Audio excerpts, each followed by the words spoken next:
একটা সরকার মাত্র আসছে, আপনি তাকে বুঝবেন, শুনবেন, সময় দিবেন, কাজ করার সুযোগ দিবেন, না দিয়ে 1 মাসের মধ্যেই এই সরকারকে হটে তারা নতুন সরকার প্রতিষ্ঠা করবে। বিপ্লব, তো বিপ্লব আপনারা তাহলে আর ইলেকশন তো দরকার ছিল না। আমরা 17 বছর কিসের জন্য আন্দোলন করছি?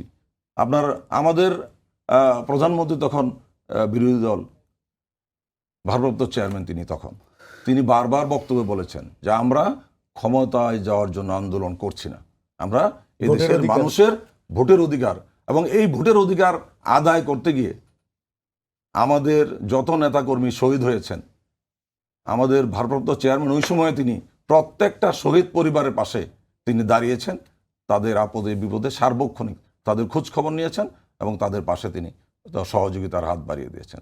শুধু তাই না, জুলাই আন্দোলনে যারা শহীদ হয়েছে, তিনি দেশের বাইরে থেকেও এই সকল শহীদদের পাশে তিনি দাঁড়িয়েছেন এবং তাদের পরিবারের পাশে দাঁড়িয়েছেন, তাদের চিকিৎসার ব্যবস্থা করেছেন, তাদের পরিবারের সাহায্য সহায়তা করার চেষ্টা করেছেন।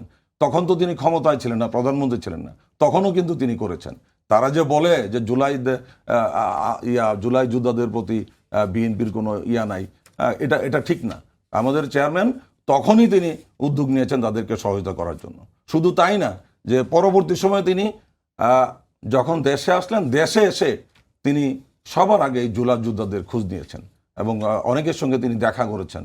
গুলশান অফিসে অনেক জুলাই যোদ্ধা দেখা করেছে, অনেকের চোখের চিকিৎসার জন্য তিনি টাকা দিয়েছেন, অনেকে তিনি বিদেশেও পাঠিয়েছেন আমাদের মাননীয় প্রধানমন্ত্রী।